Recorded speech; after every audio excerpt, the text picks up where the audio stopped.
Hello hi అందరికీ. ఈరోజు నేను బొరుగులు గాని చేస్తున్నాను. దానికోసం 2 పచ్చిమిర్చి, 1 ఉల్లిపాయ, 2 టమాటాలు, కరివేపాకు తీసుకున్నాను. గ్యాస్ వెలిగించుకొని ఒక బౌల్ పెట్టుకొని దాంట్లో కొద్దిగా ఆయిల్, ఆవాలు, జీలకర్ర, కట్ చేసి పెట్టుకున్న పచ్చిమిర్చి ముక్కలు, ఆనియన్ ముక్కలు, టమాటా ముక్కలు వేసుకొని బాగా మగ్గనించుకోవాలి. కొద్దిగా కరివేపాకు, కొద్దిగా సాల్ట్ వేసుకోవాలి. తరిగిన కొత్తిమీర వేసుకోవాలి. కొంచెం పసుపు కూడా వేసుకోవాలి.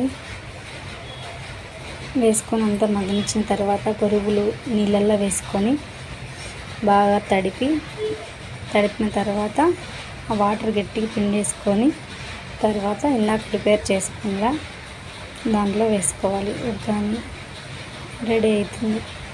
ఉగ్గాని చాలా బాగుంటుంది. కొంచెం పప్పు పొడి వేస్తే చాలా టేస్టీగా కూడా ఉంటుంది. పసుపు లైట్గా పడింది, అందుకే ఎక్కువ కలర్ఫుల్గా లేదు, కానీ టేస్ట్ చాలా బాగుంది, చాలా బాగుంటుంది కూడా.